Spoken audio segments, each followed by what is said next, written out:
Belajar IPA bersama. Tarik nafas, lalu buang. Pasti teman-teman sudah tidak asing dengan yang kita lakukan tadi. Yap, bernafas.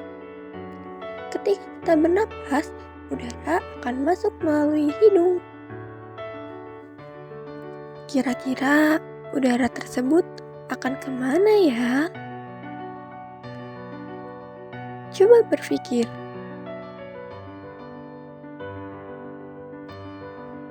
Apakah kalian sudah menemukan jawabannya? Kalau sudah, simpan dulu jawaban kalian dan mari simak pembahasan berikut ini. Sistem pernafasan manusia. Nah, seperti yang kita lakukan tadi, ketika manusia bernafas berarti sedang terjadi proses masuknya oksigen ke dalam tubuh dan pelepasan karbon dioksida keluar tubuh. Nah, pertukaran oksigen dan karbon dioksida itu terjadi di dalam darah manusia. Nah, pernafasan adalah sebuah proses yang terjadi otomatis di dalam tubuh manusia, bahkan ketika kita tidur. Manusia yang memiliki pernafasan yang normal ditandai dengan bernafas sebanyak 12-20 kali dalam 1 menit. Nah, coba dalam 1 menit, kalian bernafas berapa kali? Manusia bisa bernafas menggunakan 2 cara pernafasan. Yang pertama pernafasan dada, yang kedua pernafasan perut. Selanjutnya ada organ dan bagian-bagian sistem pernafasan manusia beserta fungsinya. Yang pertama, yang pasti kita tahu yaitu hidung. Udara yang dari luar akan memasuki ke dalam rongga hidung. Di dalam rongga hidung yang berselaput, ada kelenjar minyak dan juga kelenjar keringat. Selaput itu berfungsi untuk menangkap benda-benda asing yang masuk ke dalam saluran pernafasan. Di dalam rongga hidung pula terdapat rambut-rambut kecil dan tebal. Rambut itu berfungsi untuk menyaring kotoran-kotoran yang masuk ke dalam hidung bersama udara.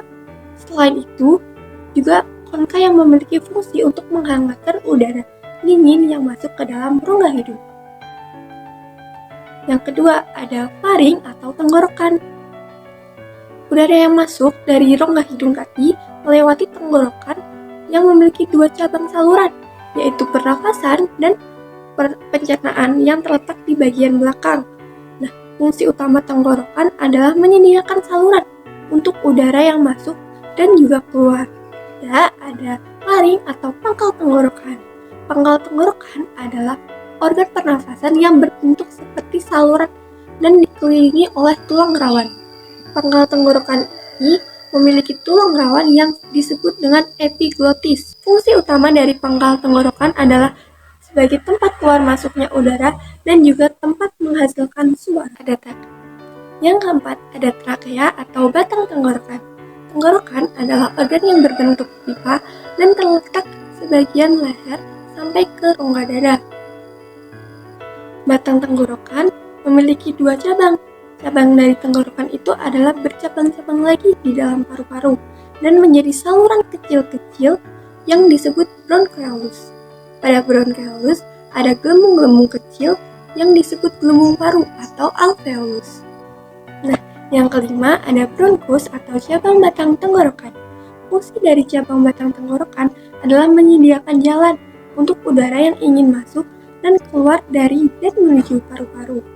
Nah, struktur selanjutnya ada paru-paru. Paru-paru terbagi menjadi 2 bagian, yaitu bagian kanan dan bagian kiri. Nah, yang selanjutnya ada diafragma. Diafragma adalah otot pernafasan berbentuk kubah yang terletak di dekat bagian bawah tulang rusuk. Saat kamu menghirup dan mengembuskan udara, diafragma dan otot pernafasan lainnya di sekitar paru-paru berkontraksi. Diafragma melakukan sebagian besar tugas selama peristiwa pernafasan manusia. Organ-organ pernafasan manusia memiliki fungsi untuk memasukkan udara yang mengandung oksigen dan mengeluarkannya dalam senyawa karbon dioksida dan uap air. Nah, selain untuk bernafas, sistem pernafasan manusia juga memiliki fungsi untuk membuat suara. Sistem pernafasan manusia juga memiliki fungsi lainnya, yaitu yang pertama, menghirup dan mengembuskan udara atau bernafas. Yang kedua, pertukaran gas antara paru-paru dan aliran darah. Yang ketiga, pertukaran gas antara aliran darah dan jaringan darah di dalam tubuh. Yang keempat, menciptakan suara, dan terakhir itu mencium bau. Mekanisme pernafasan manusia. Udara bergerak dari tempat dengan tekanan tinggi ke tempat tekanan rendah. Maka dari itu, masuk dan keluarnya udara dari dan ke dalam paru-paru dipengaruhi oleh perbedaan tekanan udara dalam rongga dada dan di luar tubuh. Apabila tekanan udara di luar tubuh lebih besar dari tekanan udara di paru-paru, udara akan masuk. Sebaliknya, jika udara di luar tubuh lebih kecil dari tekanan udara di paru-paru, udara keluar. Mekanisme masuknya udara dari luar ke dalam paru-paru disebut inspirasi atau inhalasi, sedangkan proses keluarnya udara dari dalam paru-paru disebut ekspirasi atau ekshalasi. Mekanisme pernafasan manusia dibedakan menjadi dua, yaitu pernafasan dada dan pernafasan perut. Pernafasan dada adalah pernafasan yang terjadi di dalam rongga dada. Adapun tahap inspirasi terjadi saat otot antar tulang rusuk berkontraksi dan terangkat.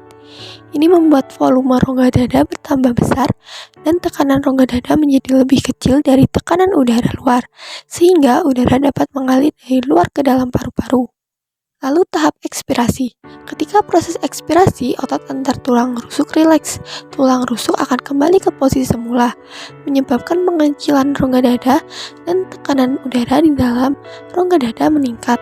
Sebagai hasilnya, tekanan udara dalam paru-paru lebih tinggi daripada tekanan udara atmosfer dan udara akan keluar. Lalu, pernafasan perut. Pernafasan perut adalah pernafasan yang terjadi di dalam rongga perut. Adapun tahap inspirasinya, proses ini dimulai ketika otot diafragma yang merupakan otot yang terletak di antara rongga dada dan rongga perut berkontraksi. Ketika otot diafragma berkontraksi, diafragma akan menjadi datar dan ini mengakibatkan volume rongga dada membesar. Lalu tahap ekspirasi. Proses ini dimulai dari otot diafragma berelaksasi dan otot dinding perut berkontraksi, sehingga menyebabkan diafragma terangkat dan melengkung menekan rongga dada. Kemudian volume rongga dada mengecil dan tekanannya meningkat, sehingga udara dalam paru-paru keluar. Ada jenis-jenis gangguan pernafasan. Yang pertama ada flu. Flu adalah gangguan pernafasan oleh virus influenza yang bisa terjadi pada hidung, tenggorokan, hingga paru-paru.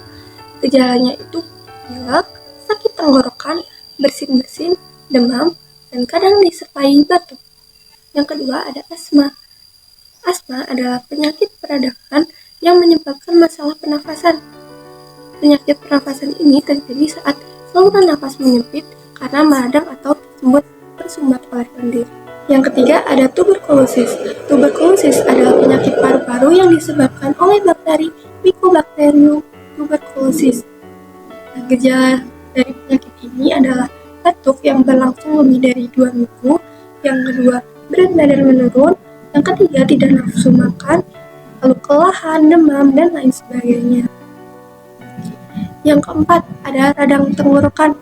Sakit tenggorokan atau radang tenggorokan adalah gangguan yang dapat menimbulkan rasa sakit dan gatal pada tenggorokan akan semakin terasa ketika menelan. Nah, penyebab radang tenggorokan yang paling umum adalah infeksi virus seperti pilek atau flu. Selanjutnya, kita harus memahami cara untuk memelihara organ pernafasan. Sebagai manusia, tentunya kita harus senantiasa memelihara kesehatan tubuh kita. Yang pertama, hindari merokok dan hindari asap rokok. Seperti yang kita tahu, asap rokok memiliki zat-zat yang berbahaya untuk tubuh kita. Yang kedua, berolahraga. Semakin banyak berolahraga, maka semakin efisien paru-paru. Maka dari itu, paru-paru akan sehat. Yang ketiga, hindari paparan polusi, karena polusi dapat merusak paru-paru dan dapat penuaan. Keempat, menghindari infeksi. Nah, cara untuk menghindari infeksi paru-paru yaitu dengan cara menjaga kebersihan, dengan selalu mencuci tangan, lalu membersihkan badan secara teratur, minum banyak air mineral, dan mengkonsumsi makanan-makanan yang sehat.